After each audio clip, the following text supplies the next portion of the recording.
Existe um erro silencioso que transforma vitórias aparentes em derrotas irreversíveis: atacar o líder errado, no momento errado. A intuição diz para golpear o pastor e esperar que as ovelhas se dispersem. A realidade do poder é mais cruel. Em certos contextos, esse golpe não fragmenta o grupo, ele o solidifica. O líder cai e se transforma em símbolo. O grupo deixa de ser conjunto e vira causa. Hoje, você vai aprender quando atacar o pastor destrói o rebanho, e quando cria um inimigo que você não consegue mais controlar. Se essa distinção já te parece vital, curta este vídeo agora. Estratégia começa reconhecendo onde a maioria erra. A maioria das pessoas aprende a Lei 42 de forma literal, quase mecânica. Identifique o líder, elimine-o, e o grupo perderá o rumo. Essa leitura superficial funciona apenas em ambientes simples, onde o poder é puramente operacional. Mas o jogo real raramente é simples. A lei não é um atalho automático. É uma ferramenta que exige leitura fria do terreno. Quando aplicada sem contexto, ela se transforma em armadilha. O erro começa quando se presume que o líder é a única cola do grupo.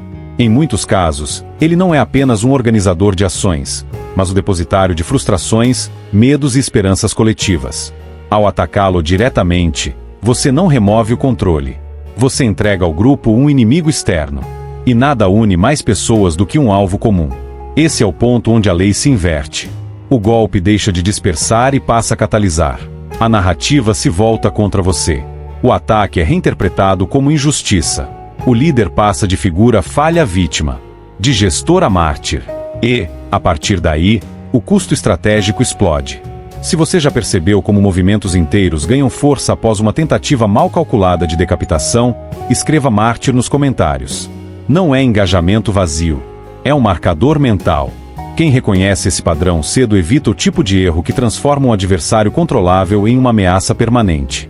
Existe uma diferença crucial que separa estrategistas de amadores. Reconhecer quando um líder exerce poder funcional e quando ele exerce poder simbólico. O líder funcional organiza, decide, executa. O simbólico representa. Ele encarna uma ideia, uma identidade, uma ferida coletiva. Golpear o primeiro pode paralisar operações. Golpear o segundo, quase sempre, provoca o efeito oposto. Quando o líder se torna símbolo, ele deixa de ser peça substituível. Atacá-lo não desliga o sistema, redefine o sentido de pertencimento do grupo. A lógica muda. Não se trata mais de eficiência ou resultado, mas de honra, lealdade e sobrevivência identitária. Nesse estágio, o líder pode até desaparecer fisicamente, mas sua influência se multiplica psicologicamente. O ataque fornece exatamente o combustível que faltava. É por isso que, em ambientes politizados, corporativos ou ideológicos, a remoção direta de um líder carismático tende a reforçar a coesão. As divergências internas são suspensas. As dúvidas são silenciadas. A causa se simplifica.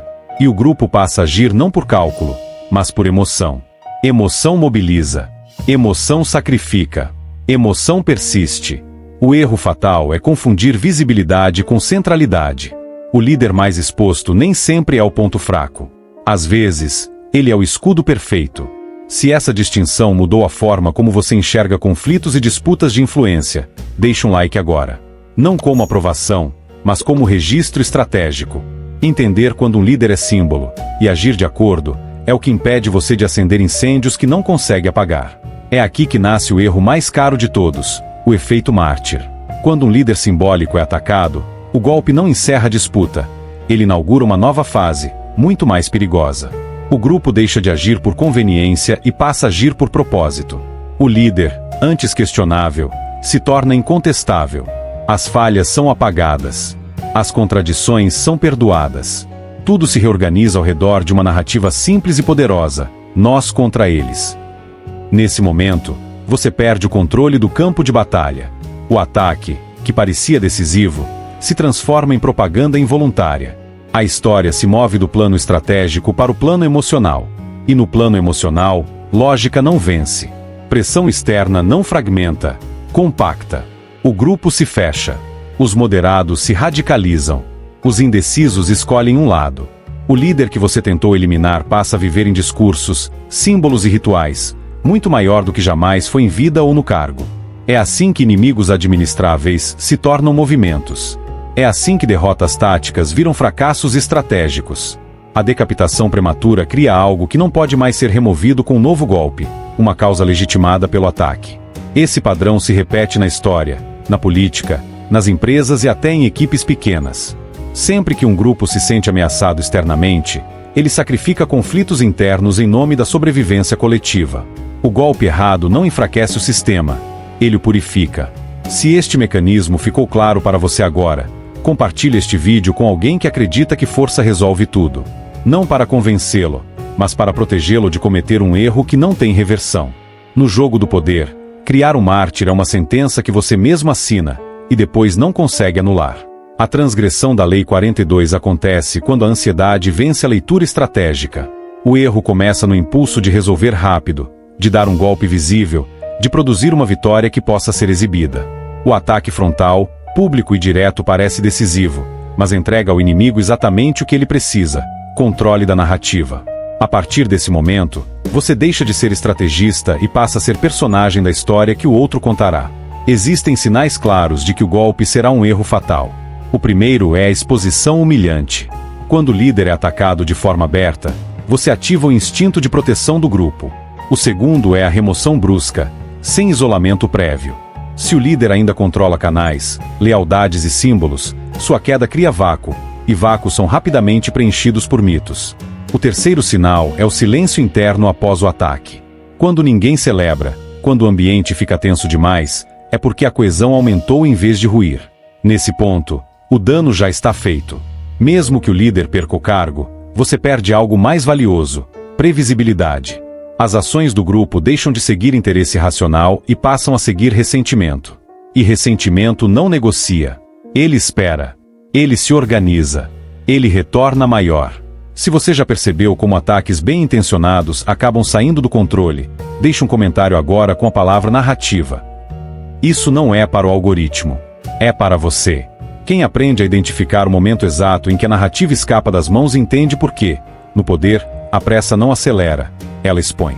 Para entender por que atacar o líder errado fortalece o grupo, é preciso encarar a psicologia coletiva sob ameaça. Quando um grupo sente que seu ponto de referência está sendo atacado, o cérebro individual deixa de operar de forma racional e passa a agir em modo defensivo. Não é mais uma questão de concordar ou discordar do líder. Torna-se uma questão de identidade. Atacar o líder é interpretado como atacar o próprio grupo. Nesse estado, as pessoas não avaliam consequências. Elas buscam coesão. Divergências internas são temporariamente suspensas. Conflitos antigos são esquecidos. O grupo aceita sacrifícios que jamais aceitaria em tempos normais. A lealdade deixa de ser calculada e passa a ser emocional. E emoção, quando mobilizada pelo medo e pela ameaça externa, cria um tipo de união extremamente difícil de quebrar. O erro do estrategista impaciente é tratar o grupo como soma de indivíduos. Na prática, sob pressão, o grupo funciona como um organismo único. Ele reage, se protege e ataca como bloco.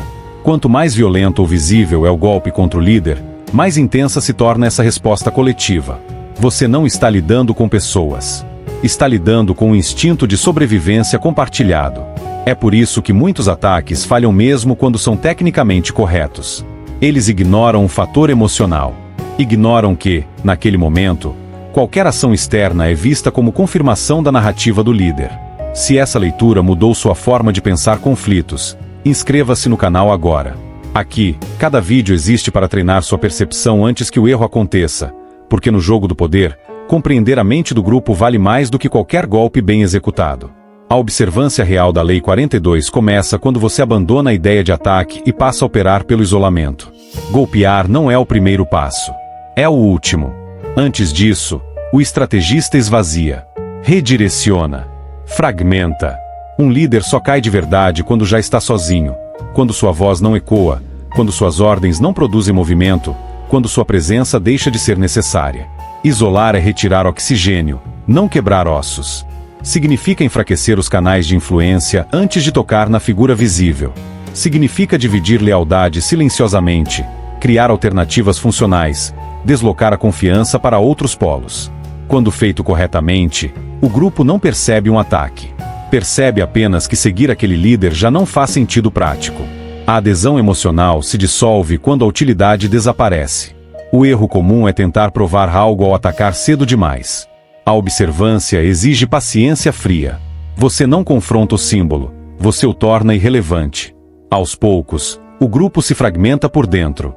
As ovelhas param de olhar para o pastor porque encontram direção em outros lugares. Quando finalmente o golpe acontece, ele não gera reação. Não há mártir, não há causa, apenas silêncio. Essa é a forma mais segura de aplicar a Lei 42 sem pagar o preço do efeito mártir. Se este princípio te fez perceber que força raramente é o caminho mais inteligente, deixa um like agora. Não como apoio emocional, mas como reforço de leitura estratégica. No poder, quem sabe esperar escolhe quando agir, e quem escolhe o momento certo vence sem guerra visível. No mundo moderno, a Lei 42 raramente se manifesta em campos de batalha evidentes. Ela aparece em empresas politizadas, equipes fragmentadas, disputas internas silenciosas e lideranças informais que controlam o clima do ambiente. Aqui, atacar o chefe errado cria ruído, resistência jurídica, desgaste de reputação e, principalmente, coesão defensiva. A aplicação correta exige leitura de quem manda de fato, não de quem assina o cargo. Em corporações hostis, por exemplo, o pastor pode ser um gestor sem título, um veterano carismático, um hub de informação. Golpeá-lo publicamente aciona o efeito mártir. Isolá-lo, ao contrário, dissolve a dependência. Você cria redundâncias, redistribui acesso, muda incentivos. O grupo, sem perceber, passa a operar por outros caminhos. Quando o líder perde centralidade funcional, sua proteção simbólica se quebra sozinha. Na política e nos movimentos ideológicos, a lógica é a mesma. Ataques visíveis inflamam. Neutralizações discretas arrefecem. O estrategista observa sinais. Quem recebe mensagens primeiro, quem decide a pauta, quem valida narrativas. Ao deslocar esses pontos, o pastor permanece de pé, mas o rebanho já não o segue. Se você atua em ambientes competitivos e percebeu que esperar pode ser mais decisivo do que agir, compartilhe este vídeo com alguém que confunde força com pressa. E se quer continuar aprofundando leituras que evitam erros irreversíveis, inscreva-se no canal. Aqui, a vantagem não está no golpe, está em saber quando ele não é necessário. O destino de quem ignora esta lei é sempre o mesmo. Ao golpear cedo demais, cria-se aquilo que não pode mais ser removido. O líder cai e se multiplica. O grupo se fecha, a narrativa se purifica e o erro se torna eterno. Onde havia dissenso, nasce devoção. Onde havia cálculo, surge fé. A pressa transforma um adversário administrável em uma causa indestrutível. E, quando a causa se estabelece, o poder muda de mãos sem voltar. Agora, se realmente compreendeste o poder desta lei, responde-me isto. Poucos veem além das aparências. Serás um deles. Na penumbra do poder, há pastores que comandam pela voz e há pastores que comandam pelo símbolo. Alguns movem o rebanho enquanto são úteis. Outros permanecem mesmo quando caem. Eis o enigma. O que se quebra primeiro para que o rebanho se disperse? O homem que lidera ou o sentido que o sustenta?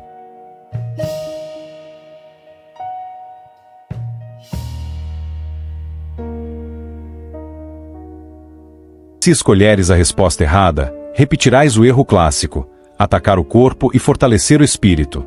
Se escolheres a certa, entenderás o silêncio que precede a queda real. Deixe sua resposta nos comentários, e veremos quem realmente compreendeu o poder por trás desta lei. Poucos ousam responder. Menos ainda acertam. Escreva sua resposta abaixo. Mas lembre-se, no jogo do poder, o erro sempre cobra seu preço.